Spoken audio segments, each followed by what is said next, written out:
Bandeko Nangai, Nayambeli Bino, Gloria, la panthère noire. Vous savez, vous avez réclamé, non? Au sein de la émission, surtout, après, vous avez une question belé, vous savez là qui koye ba azanani. Yangwana, Gloria, ndenge batu basenga ki. Yangwana, na yaki koye bisayo. Oya to solo là. Batu balingi ba yeba, ozanani.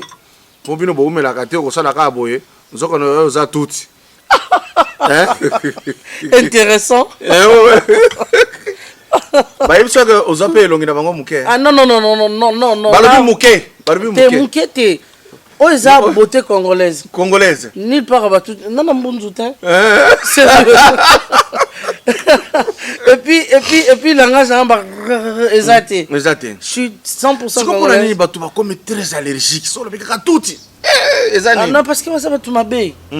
Et ça na mutu mususu aza exemplaire net non maître Kadjo lorsqu'on parle de maître Kadjo non il a des qualités. Ça fait du bien. Ah, Tenazel lève naï, ça fait du bien. Mais lorsqu'on parle de notre maître, tu dis non, celui-là, non, maître Roubé. Eh, Tenaz Nabi Roubé. Non, celui-là. Rubenga, Rubengo, Wiza, Nasukiwana. Alors, non, parce qu'on te voit un tueur directement. On te voit un sanguinaire, on te voit quelqu'un de mauvais. Alors, certaines personnes ne peuvent pas être un exemplaire Yaba, tout net, tout si.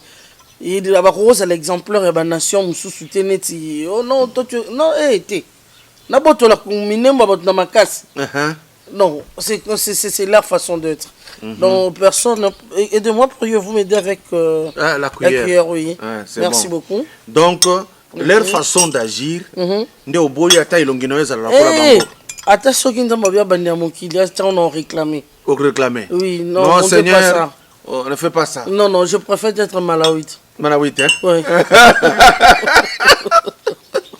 Gloria, abotamina Kinshasa ton ambandaka. Non, Gloria est née à Kinshasa. À Kinshasa. Précisément à l'hôpital Roboton, si je ne me trompe pas, Barumbu. De l'autre côté, sur l'avenue Loya, Loya là. Ouais, c'est là où je suis né. Ouais, Kinshasa, quinoise.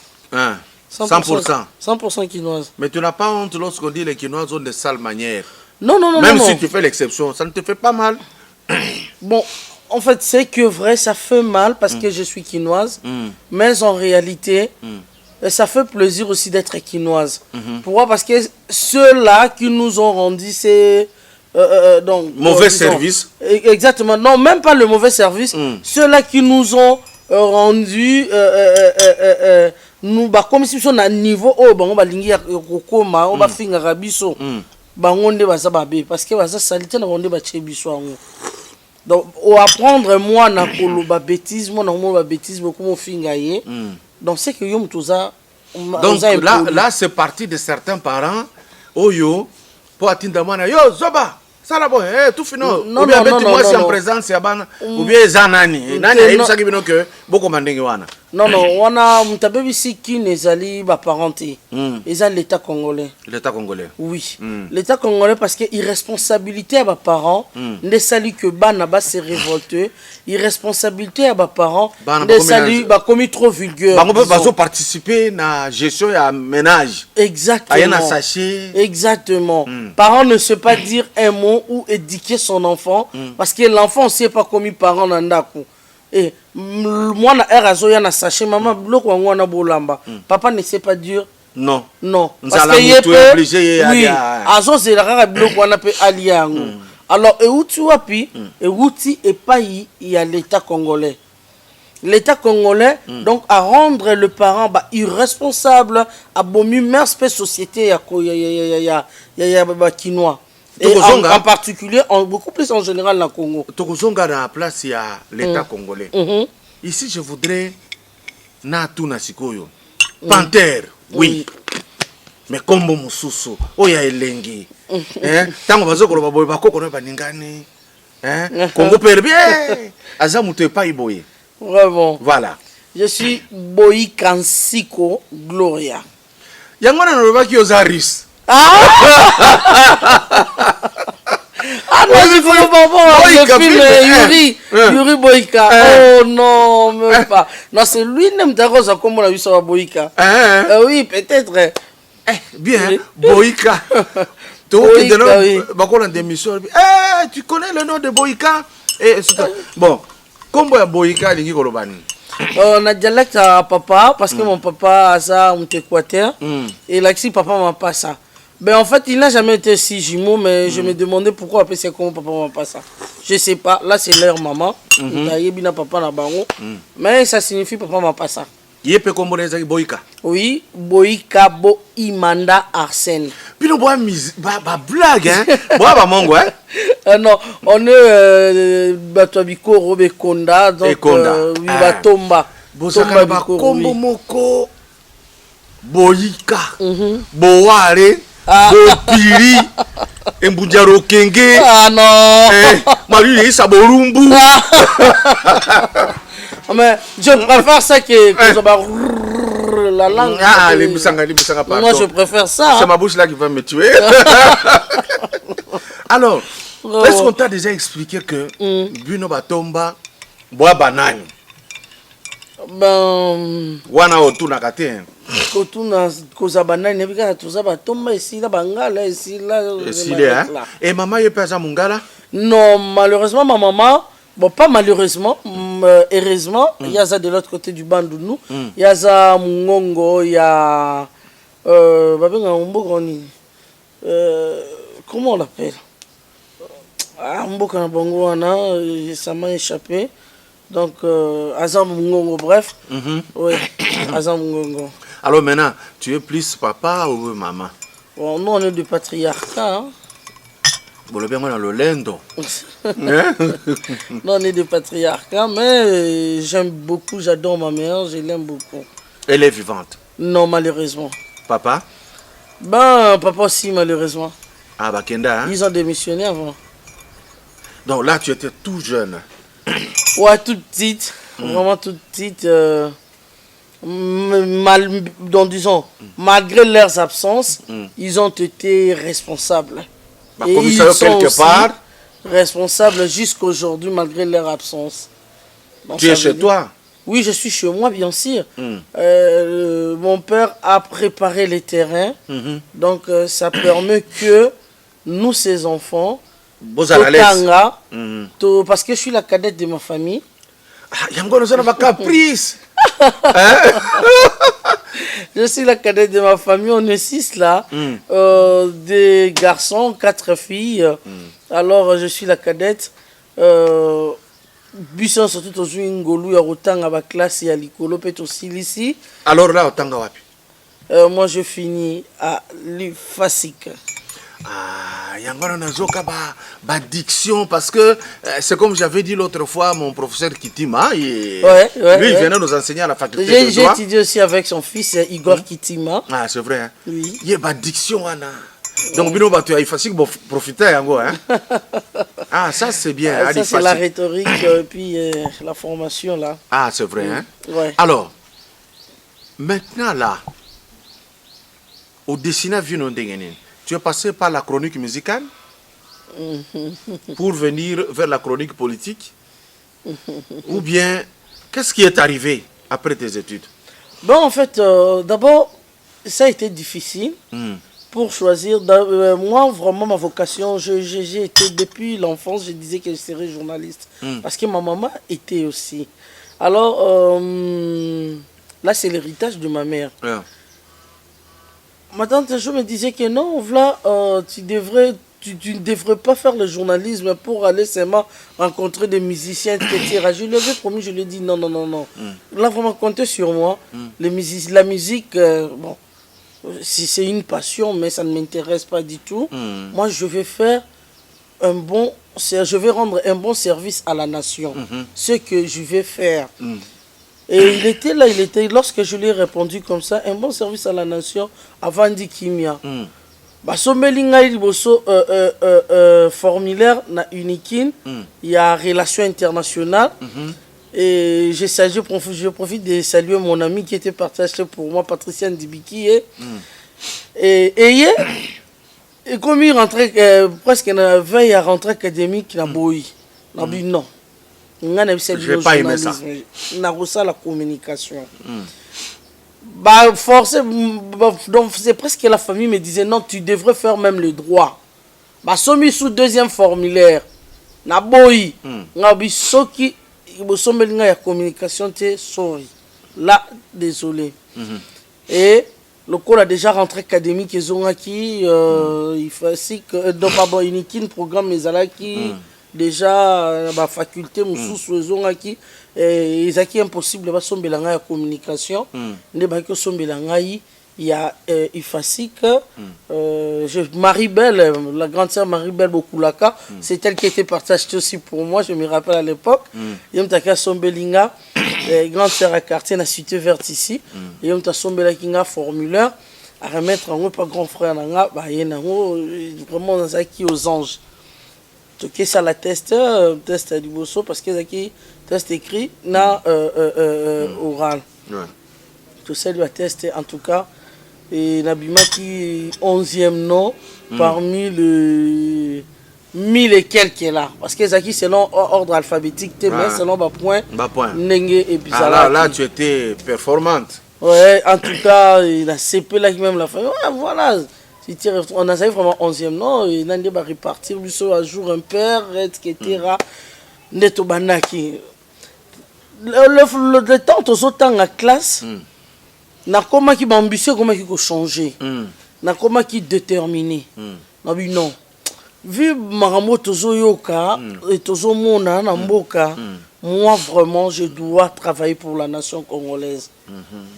Et na comment qui na moi esprit place maintenant esprit à racisme et que côté langa. Contre bah Mindele. Oui, bon contre tout le monde au hasard contre congolais. Ah voilà source à au niveau de cité, hein? C'est ça. Exactement. Ça contre congolais. Normalement, on est à attaquer Taliboso. Alors, il fallait qu'on commence à dénoncer le mal. Malheureusement, chez nous ici, Baboma Bisso, on ne sait pas dire la vérité devant les gens. On ne sait pas dire donc. Sur le la vérité, il faut attaquer. Ça fait mal. Surtout, on est à point faible et ça la passe.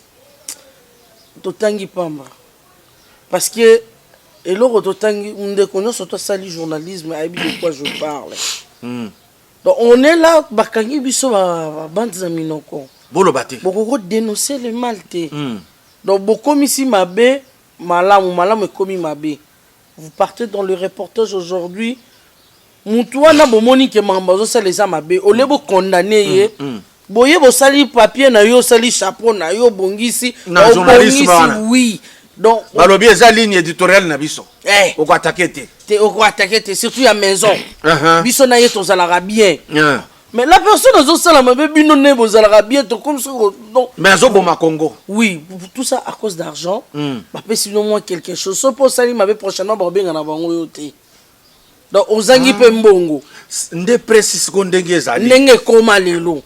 Donc, tout le monde vivre dans coupage. Donc, il y a un journaliste Moussoussou, dans la période de 18 ans passé. Sauf à la manifestation, le meilleur politicien, Kabila. Au politicien de l'année, Kabila. À ta manifestation, c'est Alemi. La population a débordé. Il fallait Basala Nenge Basali. Donc, ils ont mbongo moutou. L'argent. Et BBC Presse. L'argent.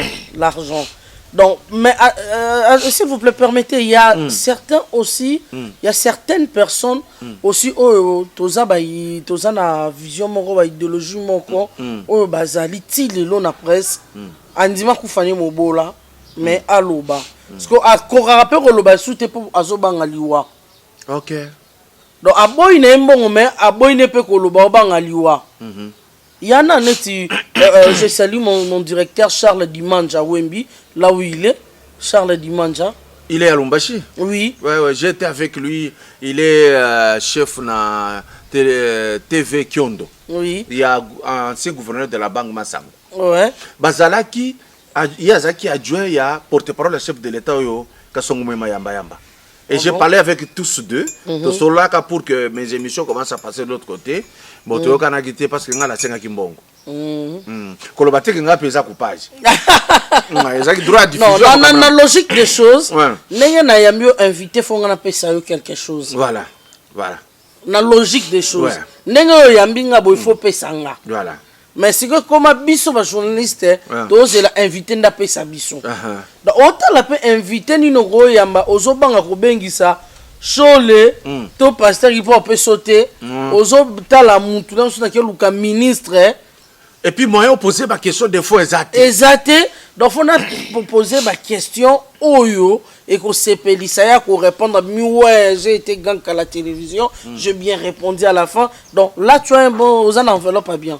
Yo, Nazoro, parce que ma question de baton, na cité. Quelqu'un qui a trop de mibali. Pourquoi tu n'as pas vraiment ma fille, ma camarade Nayo? Boïka. J'ai des amis, celle d'abord, j'ai cité Patriciane Dubiquier, ma meilleure amie, mon amie d'enfance. Il y a Diane Nzeba, Chitadi là où elle est. C'est Lydiane, elles sont toutes mariées. À part mes deux amis là d'enfance, 1000 camarades, 1000 problèmes. J'en ai vécu, Nakuta Nangwe Belé. Boëla Mibali. Non, c'était pas. Non. Basongi. Non, Basongi. Mais là maintenant, ce ne sont pas des amis, mais c'est une famille pour moi. Myriam Kisendo, il y a Charlène Goupa, Charlène Ngoputu, il y a Clara Komiso, Vanessa Fundu, il y a Mireille Kamwanya, Lauriane Vondo en France, basé Belé. Ursule Anya Delphina, il y a aussi Chimène, donc Baza et Belé. Mais Oyo Baza, une famille, où Baza mi tué ça la ralokwanga. Parce que la majorité a battu et puis la plupart ce sont des gens où tous araso to kutani au ceinture qui est bon montezo ça là, tozo lobela. Vito, pour on a devise, on a 45 ans tout nana. Donc tout le monde, ça veut dire tout le monde doit bosser pour la vie positivement ou réussir la vie. Alors, là j'ai compris. Mais pour toi, moi 6 fois à la la société. Waouh, c'est une très belle, bonne question, c'est une question pertinente. La société, d'abord... D'abord, premièrement, tout comment d'abord n'est moko, hein. Faut le bango bien l'émancipation par égal. Ton ngoliwana, kaka moi si moko. À part égalité. Attaque ça lukuta? Non. Et ça lukuta comment? On est là, vous et moi, on fait de la même. Non, on n'est pas. L'égalité est impossible dans la vie parce que même Dieu n'a pas mis l'égalité. Comment ça? Non, mais regardez. Non, là, si vous le dites, ok, on a des cartes, doutes méthodiques, c'est que Dieu est injuste. C'est que vous voulez dire là. Non, Tolongola, ok, bien. Dans le Bible, qu'est-ce que signifie juste? Juste. Ah, ce qui est correct, exact. Ce qui est correct, exact. Ouais. À Koki Kopé, ça, il y a 2 T, on a petit 1. Mais vous savez qu'il a créé Jésus. Il y a l'équipe surtout. Mais c'est son fils. Alors, c'est ça qu'on ne peut pas être juste. Pourquoi? Parce que, et puis lui, là où il est, on ne peut pas l'atteindre. On dit à ça, la ceinture, il y a un ange. À ça, la lumière, impossible de sortir pour ça. Mais il nous a permis de hormones, si tu veux. Non, on est non, c'est sérieux. Ce qu'on a contact avec Dieu, oui, mais Rose a la été. Rose a été, c'est ce grand papa Bino. Et que si nous avons que justice dans le monde, est relative. Égalité est impossible. Et ça, quand il y a sa chef, il y a lundi, des sociétés qui n'ont pas liboso. Tous ont la vérité. Depuis Mindele Basala, égalité, comment on on a bon à l'okuta. Il y a bien un solo. Il y a bien ça solo. Des ordres de côté. Non, il y a Mindele à l'okuta. Alors, s'il faut revenir. La femme peut être quoi? Bien, marché. Bon, d'abord, la femme doit d'abord, si tu as son caractère, il y a une femme doit être douce. La douceur, on a ebimisaka vertu, ebimisaka dans ma bongue belé, hein. Donc, aux autres qui m'ont dit, oui. Soumission. Non, lorsque je parle de la vertu, dans la carte, il y a ma bongue. La soumission est là-dedans. Alors, elle est soumise à qui? Marie, les enfants, tout le monde, non, les voisins. Ah, Gloria, pardon. Oh. Elle est soumise à qui? Oh, à son mari, Voilà. à ses enfants, Non, non, à sa famille. pas aux enfants. Oh. On dit, Dieu est le chef de Christ.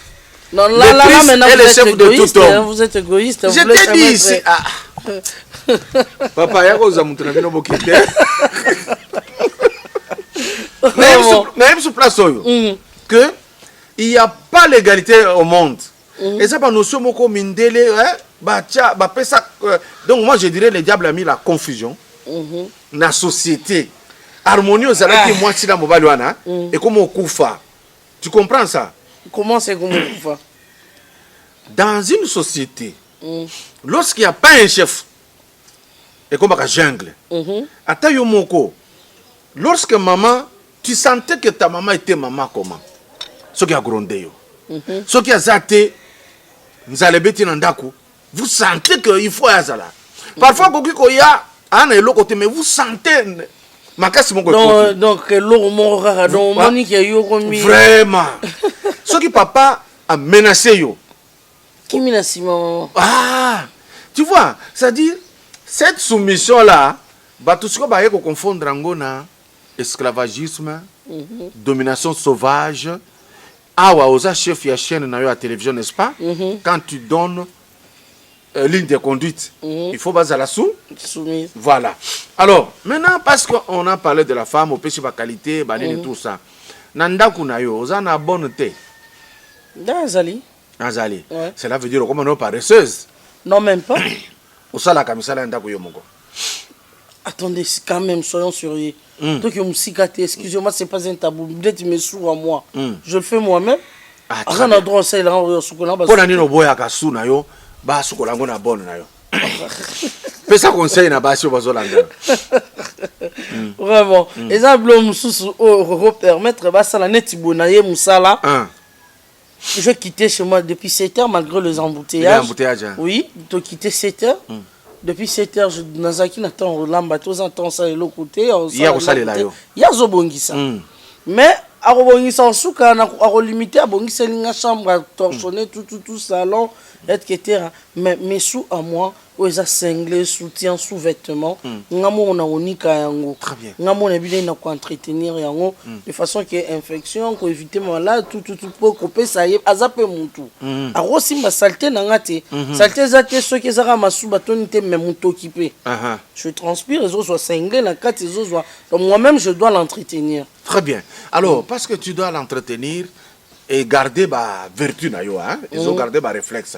Parce que si belé mususu ba comment afandi neka manzaka. On fait tout. J'en ai pas derrière moi. Très bien. J'en ai pas. C'est pourquoi na kumisa kayote. Hein? La Cléopâtre. Alors, suis toute naturelle. Maintenant l'homme pour toi dans la vie. Nani pour toi l'homme. Si tu dois aimer l'homme ou si tu l'aimes ou si tu l'as, l'homme c'est qui pour toi? L'homme d'abord premièrement c'est un partenaire, c'est un ami, c'est un frère, c'est un tout.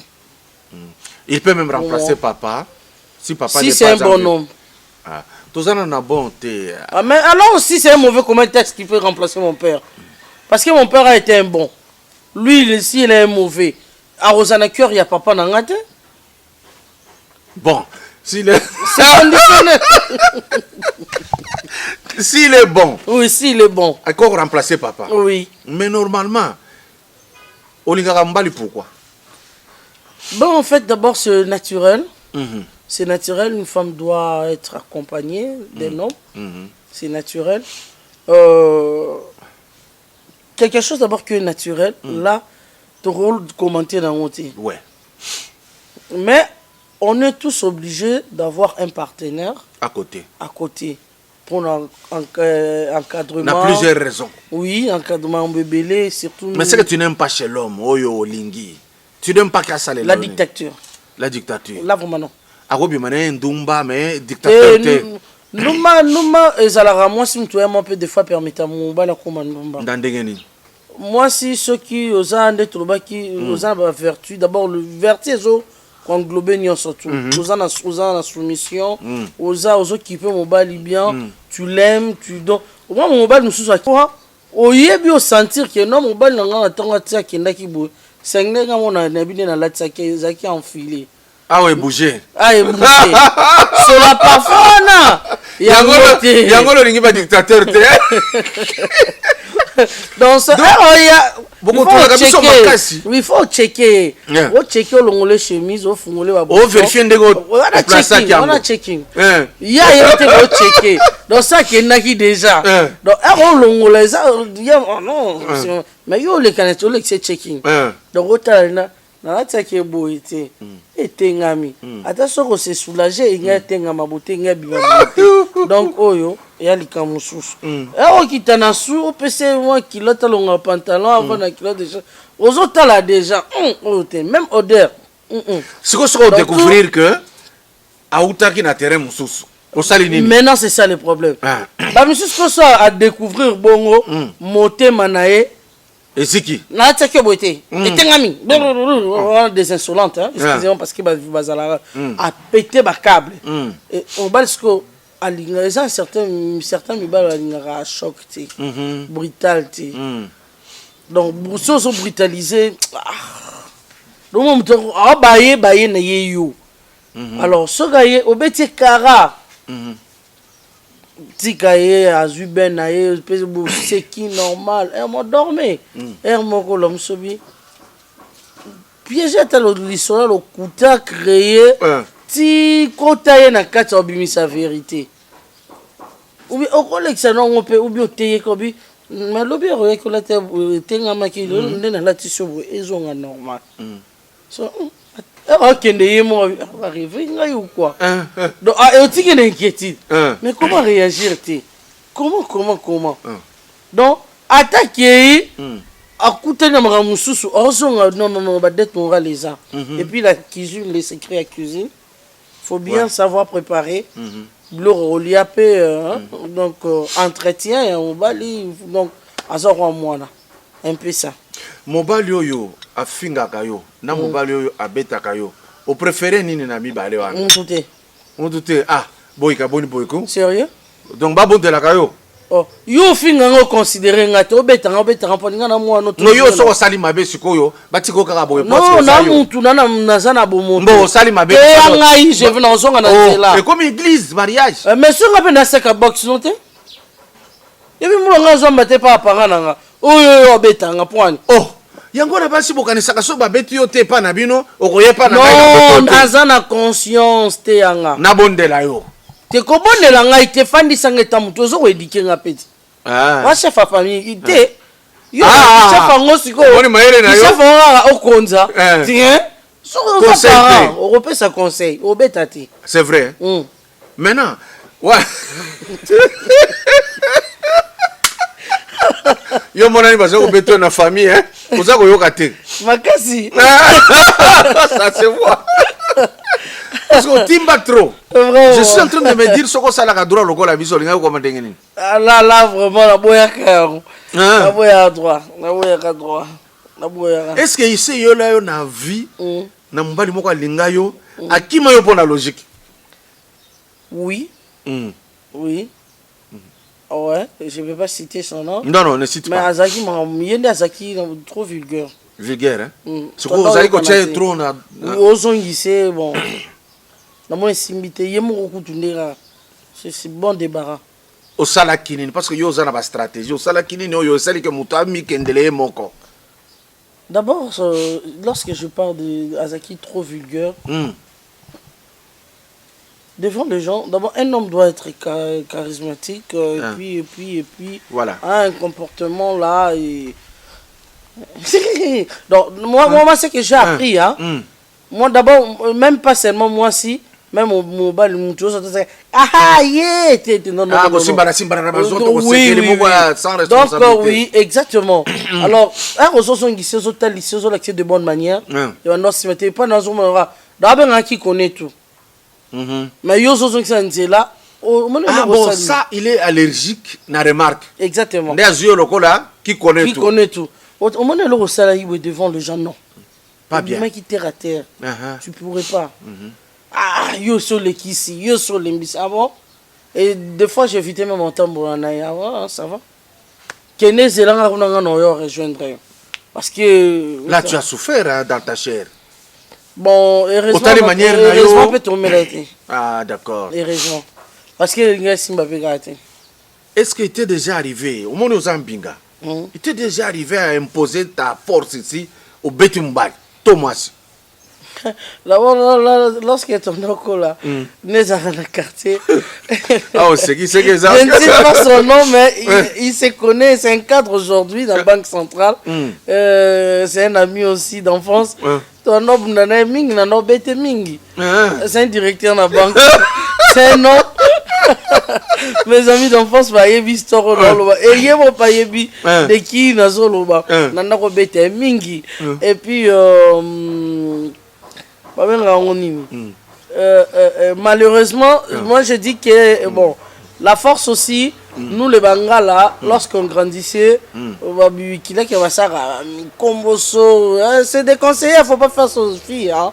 Moi oui, babikila kila na mona basa mona poisa na mzoto makasi ale malembate moi on m'a fait ça et puis un moment donné terto kola âge 10 11 12 ans OK sport hein watino sport pour que baninga beta yote parce que ceux qui ba beto pas na biso ezara mwana ba beto zongi olela ba beto suma makasi botango basala kiosiko bikila kila wana ba ezaki nini ole mokomboso j'étais bébé. Non, bah explique yo te. Baba ki basukola ramwana na mukuwa.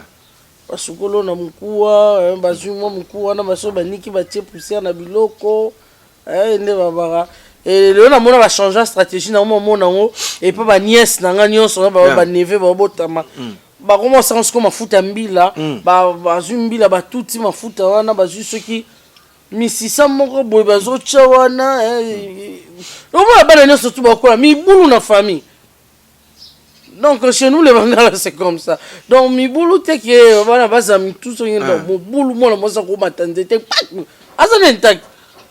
Donc asa sur place te. Oui. Il faut kaka bouger. A bouger kaka. Ma belle ngo sikoza. Parce que biso soki mwana sa bongo bomone babi oyo. Ba droit a jolola mwana oyo. Donc esimba kaka te faut kazara makasi c'est chez nous. Et conséquences encore plus tard les années.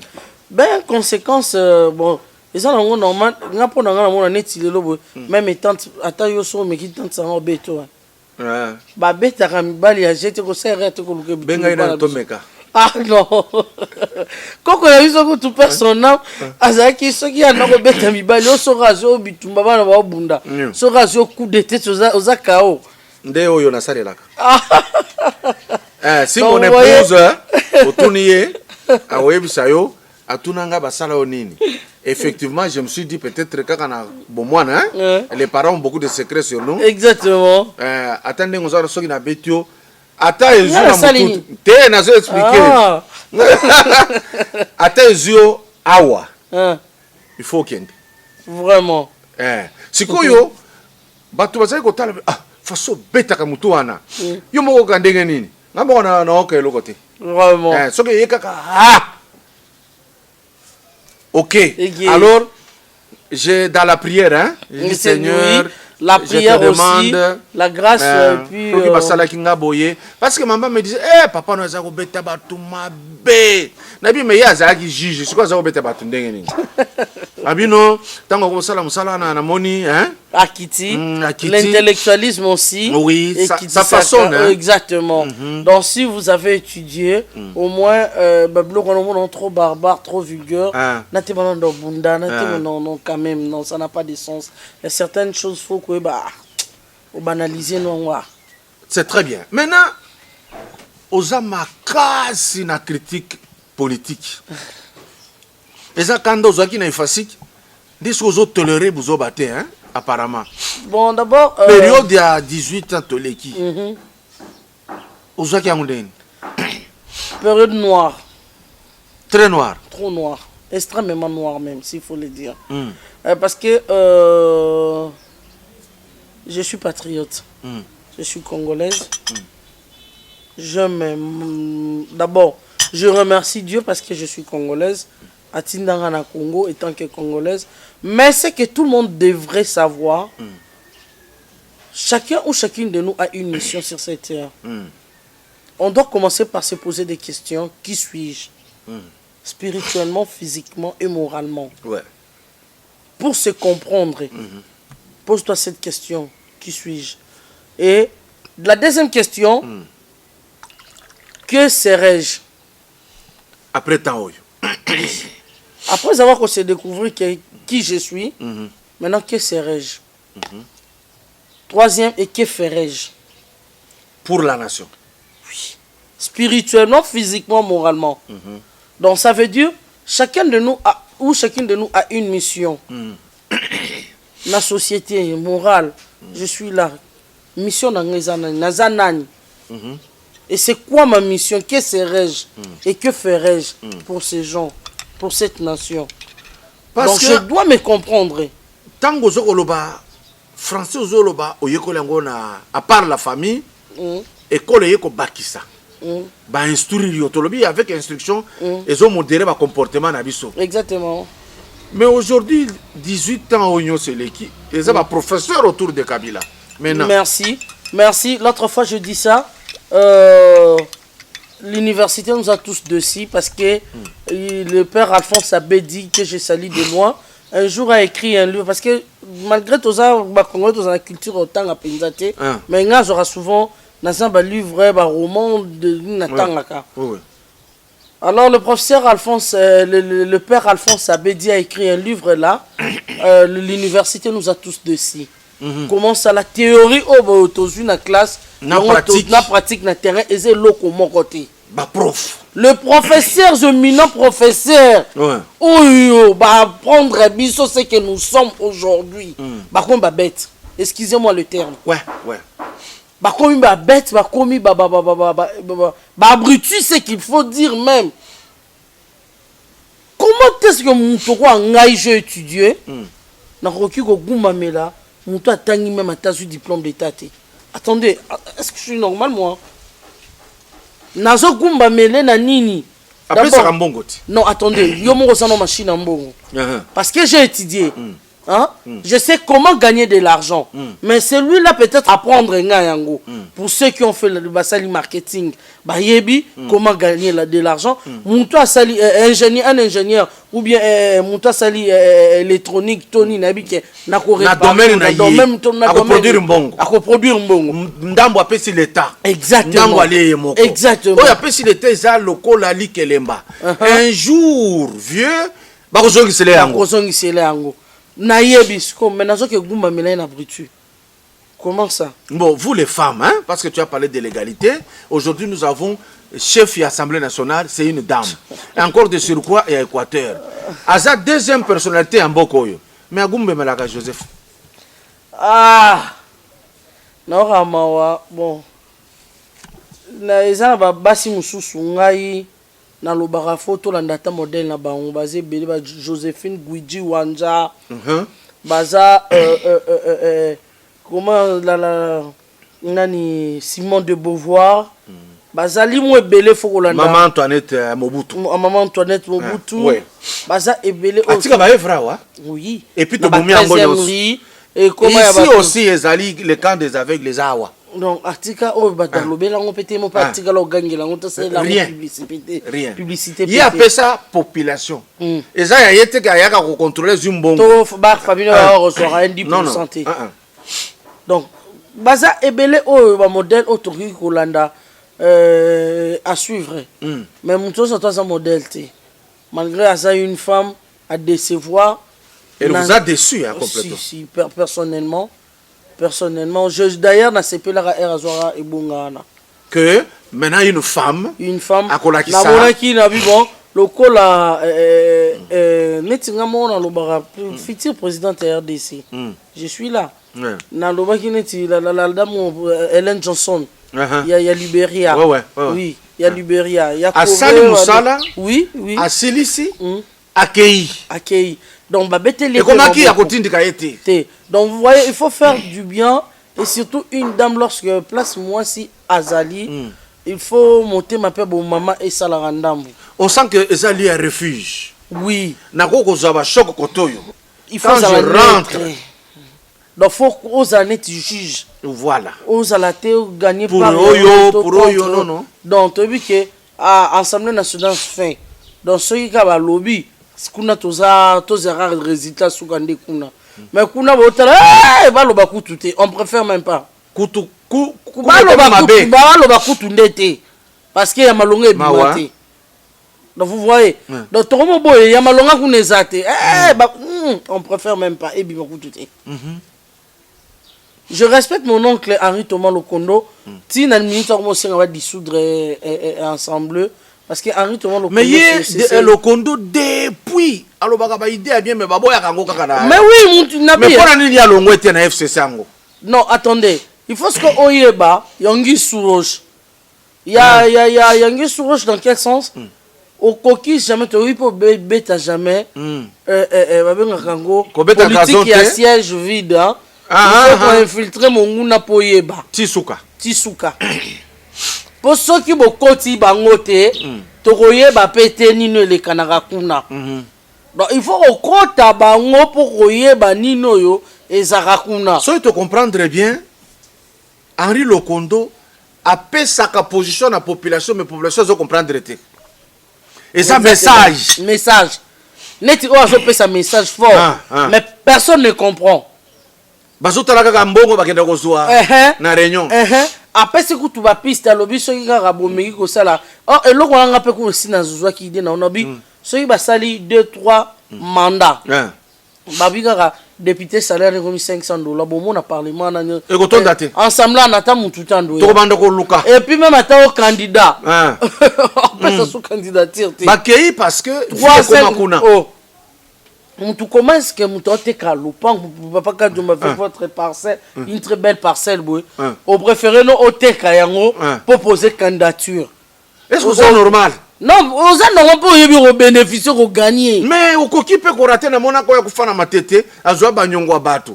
Et puis alobino kabila lobaki bosala na mbongo na bino na ozongisa. Ya ozongisa. Ba sali a échoué bazongisi pete a mijembi ki akufi. Parce que je me dis ah oui, oyebi Ozaki ozana raison. Alobi lupango na ngana zote kango $300,000. Na sali campagne. Tango na kokota chaque mois na zana 14,000. A sali fois 10 140,000. 140. Donc dans 20 mois déjà à récupérer mon bongo. Ya lupango. Oyo 3 ans etikali bénéfice. Bénéfice nae. Donc baké pour na commerce. Baké pour na peuple. Baké pour na peuple. Et puis, alors, ceux qui vont tirer à $500 comme salaire, il y a député. Balongwe. Au moins, un véritable patriote n'est pas un kende siko kuna. Donc, bateau ba qui na boule penza qui non na nazana na mbo na. Mais je vais pour défendre mon pays. Basali. Mais yangwana na yoki Fayulu alobi bo dissoudre présidence. Pour la première fois dans le monde, on va dissoudre présidence. Comment ça? Alobi bon dissoudre Assemblée nationale, mais bon dissoudre présidence. Il y a aucun raisonnement. Mais parce qu'il est député lui aussi, il a peur qu'il va dissoudre Assemblée. Peut-être qu'il va dissoudre Assemblée. Il n'y a pas qu'à tenir. Mais il y a un président élu. Non, attendez. Les histoires, il y a Martin Fayoulou. Excusez-moi, c'est un président d'un parti politique SID qu'on doit beaucoup respecter. C'est son parti politique. Mais beaucoup plus à sa rêveur. On rêve trop. On rêve. Asa lokola ba Mokia, ba Shadari, baza ba tu postila qui esimbité esili. Oza candidat malheureux. Préparé. Ba toi nini pour 2023, peut-être qu'on reçoit chance. Peut-être. Mais il y a ça qui banda zo. Mais tu es là au lait on s'est préparé. Omi bunda. Non. Oza na eleka kezonga ko moi si. Mais loko pas biso ba mais loko donc ekota ke bima ke zonga ke le ka ke zongi sa ki non le soleil c'est la kati on y peut koloba pe beba ba na bango comment so kolobia c'est là donc on perdre na valeur na qualité aux alaki na on a ce qui le kondo a longwe lelo a sali parti politique et ça rozanga bato non bato baza bo moto boya baroya parce que ou bien akoki kozanga batu du fait que na ngambo bauti population yaka pona mbongo. Oui, dans ce sens-là aussi, mais beaucoup plus c'est difficile pour long pour bango te charte ba signa kunate hein. Charte wana to yebité. Paroisse Saint Kingakatina Monseigneur K. Ce aussi baptême au combat tata pe à moi na pe limosantu. Bloqué. Ou bien au kimi na olongwe na mboka. Ou bien au kimi ici avec toutes conséquences. Mais pourquoi le professeur Chibankala la longwe? Et ça koko sazoko sobe ya longwe ya solo. Moi je ne crois pas na batunya surtout ba longwe pa na ye. Nandima na ngati parce que na mona nga bango basé belé. Caméra longba ka pa na ye. Tala lelo. Tout le monde une véritable face na ye. Un grand voleur, il y a nation. Tozui nani basé belé ba kosaka na longwe pa na ye. Mais fin de fin, tu vas découvrir la vérité. Donc, ma carte na ye, moko, ma joker na ye. Abimisa bango. Ça la confiance. Exactement, pour gagner parce que biso toza émettre la population, le peuple congolais. Alors, binobo bima, ceux qui vont fingi ça dans système à wengé, finga na yo. Atindi wa petit na yo finga, donc binobo zoa garder. Bo bachangaka. Bote ba ba confiance ya batu. Ya batu. Comme ça, à travers binonde. Biso to rozata mwa bato. On comprend. D'abord carte sima bazongelier bato wana ya basali FCC. Monte tout va biseki ba A ba BBCD. Yo ka so ba ki ba BCA DCB wana zakiye. Bato be ba ki ba ABCCD. Ba boya makasi. Ba ngaki ba boya parce que akendaki na stratégie moko ya bino bo bima bo finga na bino nga. Donc ngana ndimi na nga. Donc même bo ça ba pion na nga. Donc to betache d'échec. On a dit échec et mat. Oui. Alors, tu as des passions. Tu t'habilles toujours très bien. Merci. Ton jean ne rate pas. Des polos, des chemises. Merci. Olinga aboye. Na mona yo jamais na maputa atana bandal na mona yo bote. Vraiment. Je porte le pan aussi. À la télé catholique, je fais 10 ans à la télé catholique, en temps plein, comme engagé, agent, superviseur d'antenne, assistante à la programmation, la télé catholique, journaliste et reporter. Beaucoup plus, Nazaki, ce côté de vidéo, ils ont beaucoup plus ma puta. C'est tout ça dans un plateau. Là, je présentais une émission télé show. C'est là. Au hasard, bon, c'est rappelé les sous télé show. C'était moi, Nandako présenté Yango. Alors, je mettais toujours le pan. Et nana eu non la tamabaya, namabaya maputa et Zalaki. Même notre directeur Charles Dimanja, Wembi, il nous exigeait tenir mon co-classe, donc. Voilà. Donc, pour passer à la télé, il faut... Maputa, batailleur. Maputa, oui. Et Nazwa rappelle son sort, il y a... Liputa, il y a Daviva, c'est Daviva. Et il y a quand on sort dans Ngaï, oui, il y a sponsorisé les maisons. Donc, presque toutes les femmes de la maison ont porté les pannes. Donc, il y a un coup de ciment pour Ngaï. C'est ça. Oui. Alors, je mettrai les pannes. Mais aujourd'hui, là, l'Iputa, moi, surtout qu'il y a un calcul. On a bêté là, il y a un calcul. Et les autres, l'Iputa. D'abord, jean, c'est 20 dollars. Au Rola, tu as beau mobilier, on l'a mis à 35 dollars. Mais l'Iputa, parce que l'Iputa, c'est 20, Mata, l'Ikolo. Tout ça, il y a moins cher 20 dollars. Tailleur, 15 dollars. Combien? 35. Là, tu as dit il faut oser en sous qui au Kanga, plein de choses. Il faut aucun nango déjà au-delà. Il y a les papas d'abord. Merci.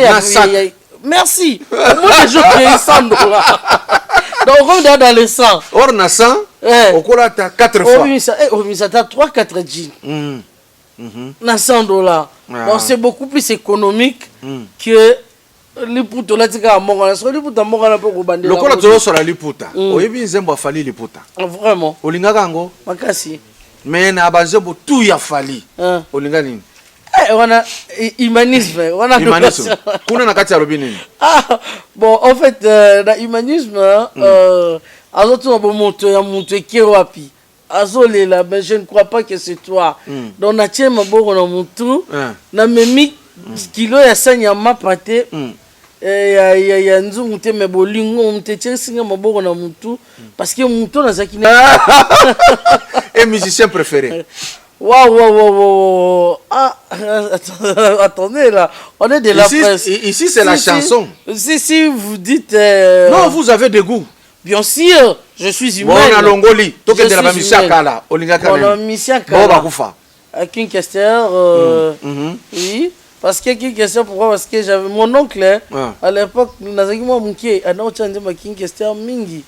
Sur Gazo Chazo Bete, Munga Pesco Mélodie, et Kotanga, donc, Nambesana qui n'a pas qui m'a dit, moi, King Kester, on s'en bien. Et King Kester, il y avait aussi. Il y a Koufana Azali, Stino Mubi. Ready? Testino. Stino? Oui. Nani, Mezengoy. Roméo et Juliette, si je me trompe. Roméo et Juliette. Il y avait aussi. Comment il s'appelle? Franco. Attendez, Franco, c'est vrai, hein? Makasi. Mais Azamunoko. Ah non, il y a pas de ah. Madilou aussi. Madilou. Il y a Madilou. Bon, ça, on va mettre un concert. Madilou sera bon qu'il faut qu'il il y a solo. Non, c'est du combattant mon corps. Oui, mais Madilou a eu Sangai. Ami Kadi Tikanangai petit. Il est comme au taboulet à Salangai. Alubi, tout ce qui est poto.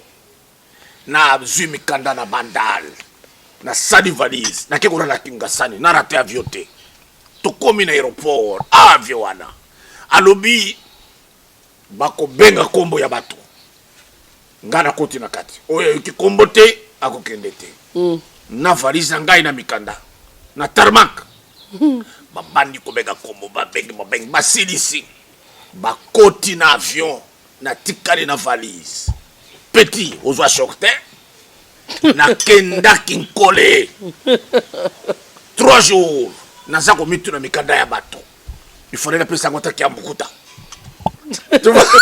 tu vois ça ces vieux là Pépé Calé et surtout moi na sala yo nini voisin na ngai na yo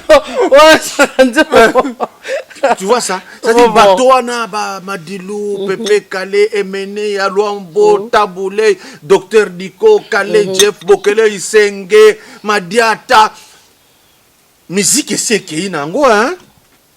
On est resté quand même avec JB Wera Fali Ferré ouais. Fabregas namoni Fabregas un peu ba yeko secouer bango na ba bi na filé et puis na côté à musique ya ba chrétien Moïse Mbi abeta eloko moko là il m'avait convaincu comme quoi là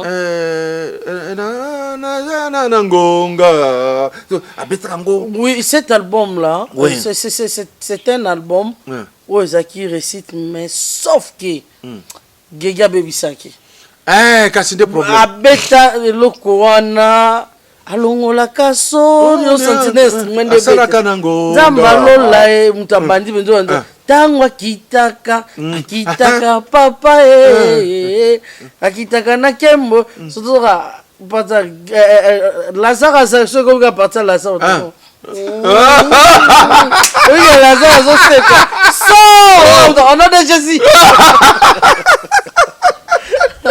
donc on s'appelle eloko wana ndemte bebisaki est-ce que mon mbali wana yebi ki ayebetaka nzembo na nzembo mususu oyo ayepe bazachaka te oyo ayembaka deuxième chanson après longola soni ezara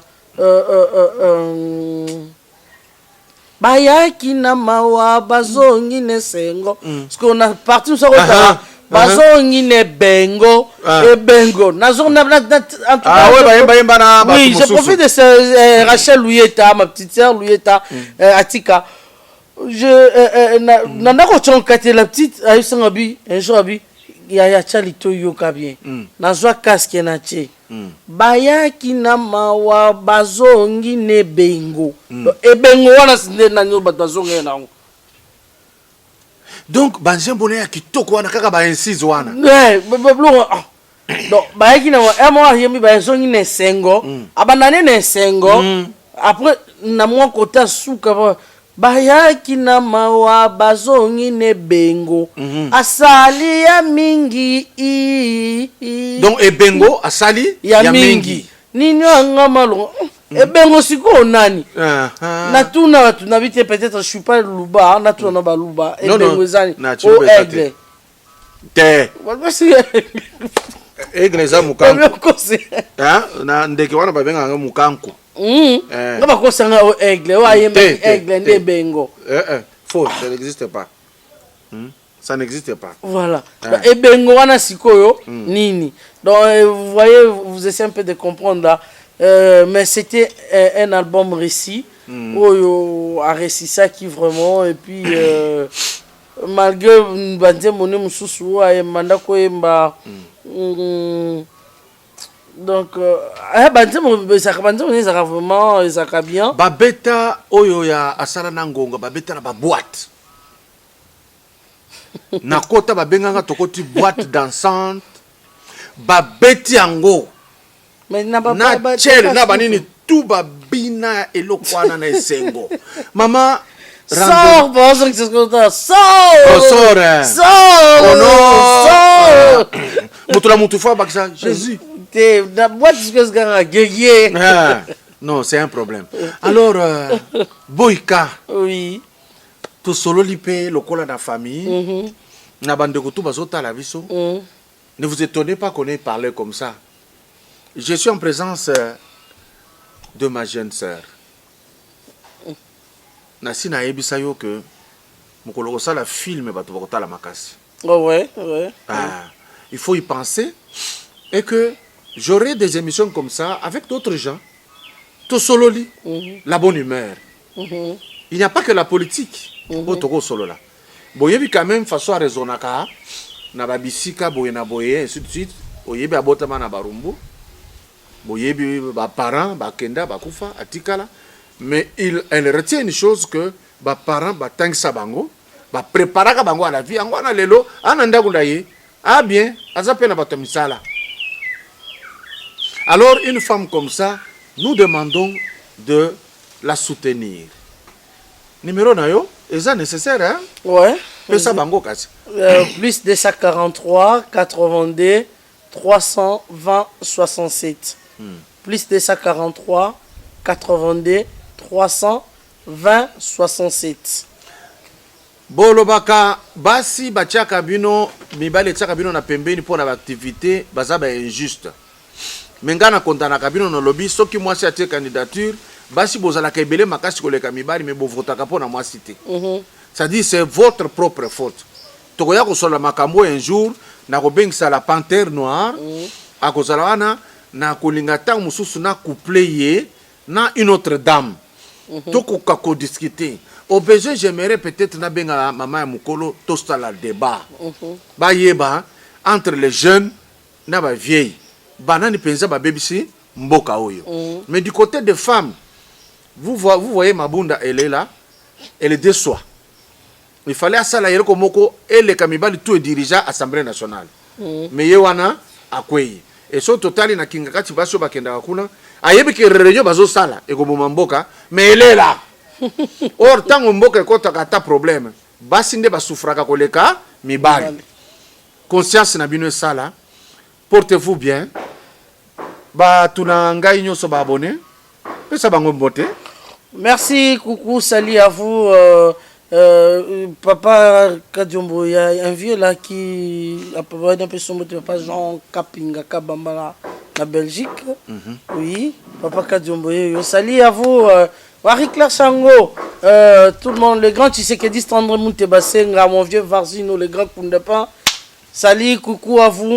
Vous êtes si nombreux, maman Mimi Pongo, à Londres. Bye. Merci.